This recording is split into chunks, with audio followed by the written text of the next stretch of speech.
May ask, what is mental health?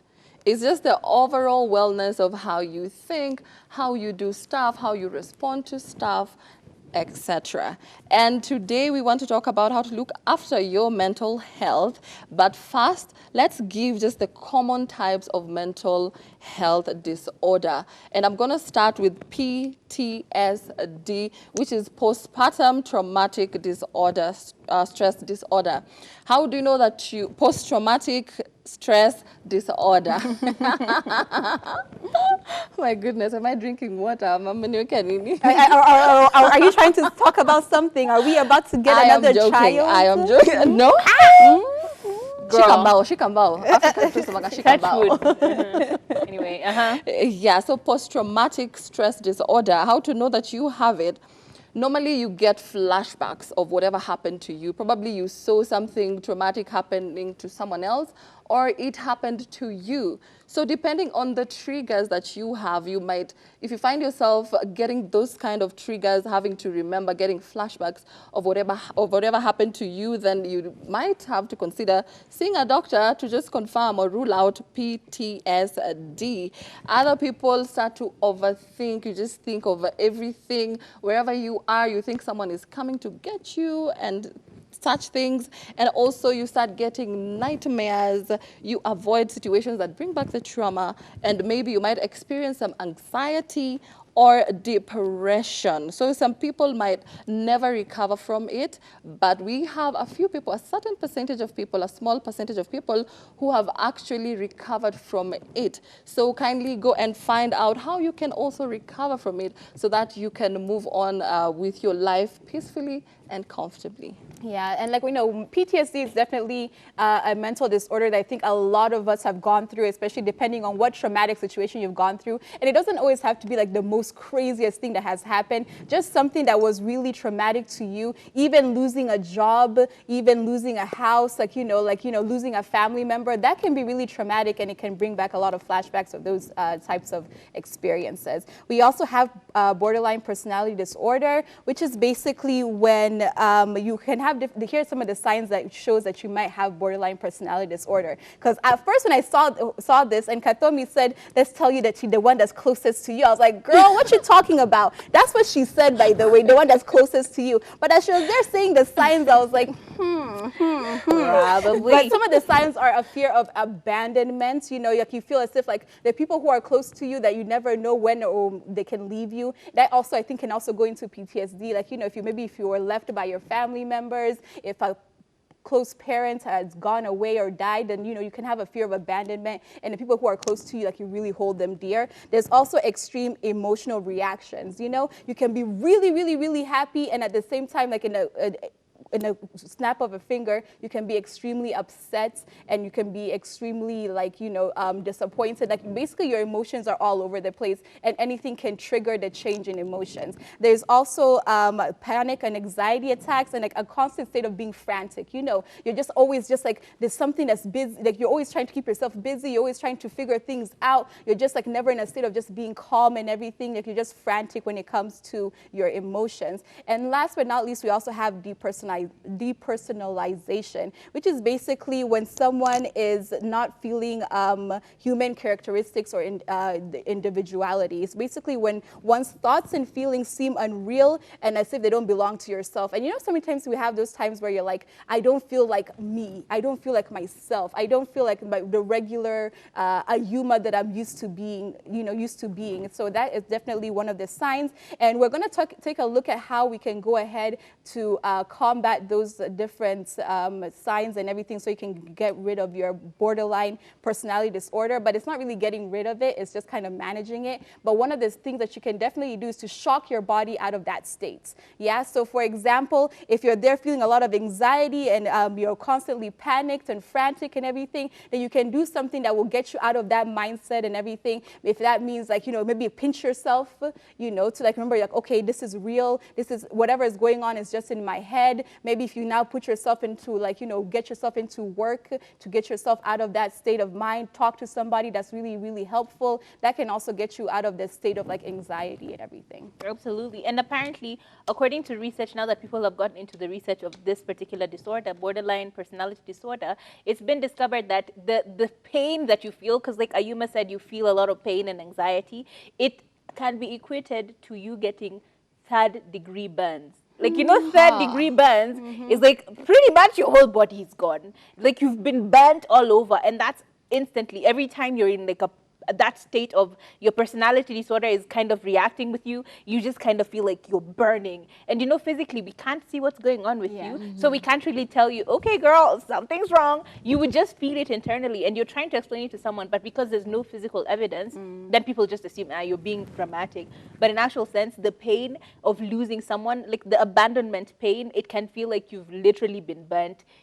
Third degree it's usually like 60% of your body at that point is already burnt, and that is crazy. I felt really sad when I heard about that. Well, there's some which are pretty common, like suicide and depression. Those ones you know about, and obviously the obvious signs for suicide and depression tend to become almost the same. We have self-isolation, self-harm, and suicidal ideation. Suicidal ideation is where you feel like killing yourself. You're actually thinking about ways in which you can do it. You're actually planning sometimes to do it. So suicide and depression can tend to have the same sort of signs. You want to be on your own. In public, you're around people. You're always happy. Oh my God, you guys, I am a cheerleader. I'm a radio personality. I am a TV personality. When I come here, I just feel like talking to you all the time. But in actual sense, when you go back behind closed doors, you're pretty much stuck on your own. These people tend to feel the need not to express their pain, because then you just don't want to disturb anyone.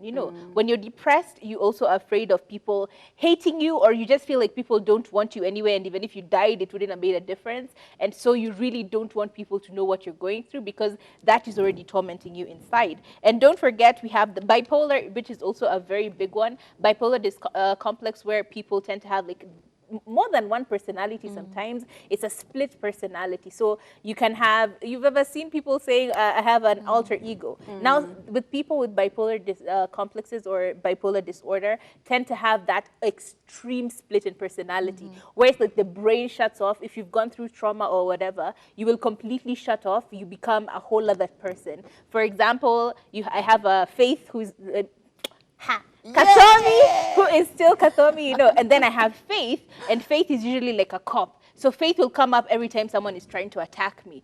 Faith will come up and try and fight for me because Katomi can't do it. You know what I mean? It can be a completely split personality. And that one comes with hypomania, which is mood elevations. It can go from extreme, like elevation to the point where, those people who look like you're on drugs. You're always just happy, like, just extreme elevation in your mood. You can have profound sadness sometimes, or you can't explain it, but you're just so sad.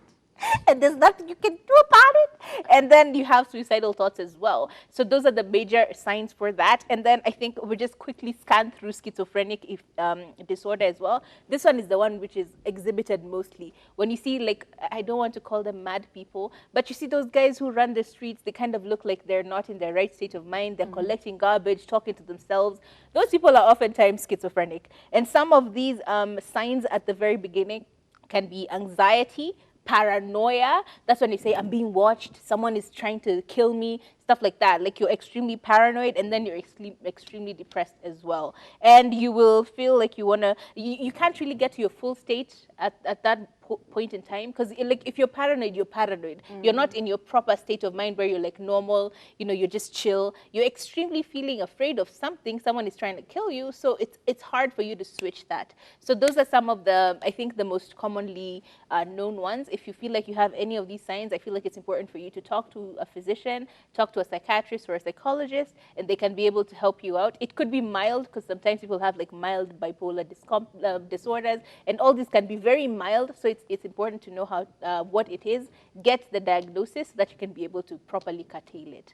But yeah, I feel like there are some ways you can be able to generally try and help yourself if you're in any state of any one of these states, suicide, depression, or whatever. There's some ways. Yeah, you can be we able do to have manage it. ways in which We have ways in which you can deal with such situations, and we're going to brush through them quickly. I'm going to mention at least 4. One, you can talk about your feelings, and that means of problem shared is half solved. So you just need to talk about it, let it out, and you're gonna feel much better about after that. You need to keep active. You need to exercise, because when you exercise, there is a hormone that is released to your brain, which actually makes you feel better. It calms you down, and exercising is also healthy for your body. You need to eat well. You need to eat a balanced diet, because sometimes when you eat fatty foods, they affect you differently, and you don't want to be depressed there and adding weight, and you can stop that. So just eat healthy, try and eat a balanced diet, and also drink sensibly. Don't go there with your stress and now you finish a whole bottle of vodka and then you're there thinking, "Ooh, my problems have gone away." No, that is just a temporary fix.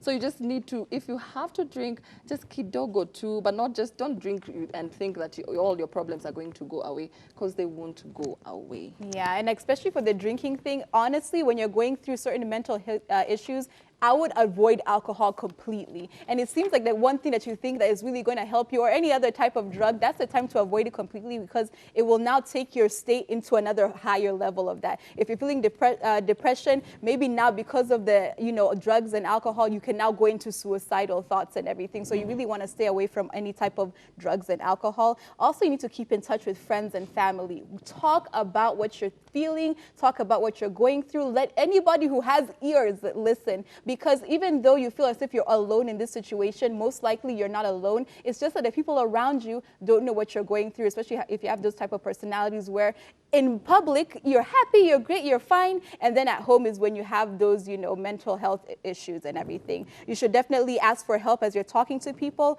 and sometimes it's good to just take a break, Take a break from work if you're able to. Sometimes with our work situations, you might not be able to take a break, but maybe during that time of the weekend, you can really take some time just to yourself, do the things that help make you feel happy. If it's your family that's stressing you out, maybe you need to give your family a break a little bit. Your children are stressing you out, and just ask your husband or your auntie or your grandmother, your mother, somebody to take care of the kids for a while, so you can be able to take a break from those stressful situations. And you really need to make sure that you do something that you're good at and do something that brings you joy.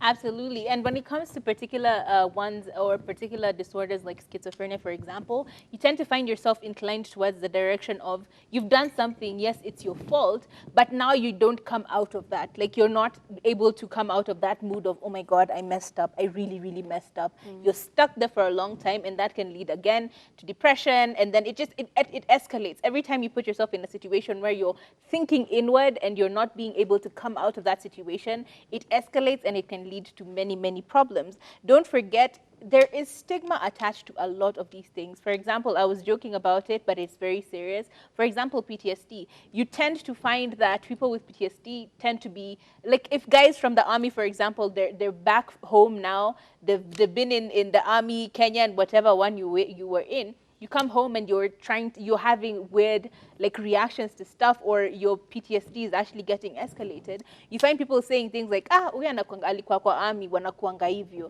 Ama you find yourself in a situation where you have borderline personality disorder, and you've told people about it, and guys are like, she's always changing her mood all the time. That one wachana na yeye anakuanga hivyo. So that stigma that is attached to people, and that just blasé way of looking at things, can be a problem. So it's important for you to be careful about other people around you and just take care of them, because it's vital for them to know that they're being heard. Another thing you need to know is that some of these can be very extreme, where you were a certain person, and then after you've gotten your mental disorder or your mental illness, then you automatically become another person. And you're always going back to, I want to go back to being the person that I was. I want to go back to being. I want to go back to being. But the truth of the matter is, up until that situation has been managed, there is no way of going back. So you were person A, B, C, but you need to come to a point where you accept that I am no longer that person. This is who I am now, and accept that and move on with it, because that's the only way to help yourself out. Another thing that I read somewhere that was very important, and I'm going to bring it up, is the thing about the truth. I read this quote somewhere. It says, the thing about the truth is that it exists beyond belief. It is true even when nobody believes it. So if you genuinely feel like you're going through something that is not a normal level of stress, something that is so intense and unique to you, please, even if nobody else believes you, it is true. You are going through that situation. So make sure you actually talk to someone. Make sure you actually seek out help. As much noise as you can create just to be able to help yourself, because we really don't want to get to the point where we're at, which is, every 1 in 5 people commit suicide. It's worse in younger people because a lot of people you don't know who you're talking to. And when it's your close friends, sometimes when it's your mom or your family, you're just like, that's just my family. When you're going through a phase where you're feeling like your self-esteem is low, and then your mom comes tells you, oh, it's okay, you're pretty as you are, you're beautiful as you are, you're just like, that's just my mom. She will always say that because she's my mom.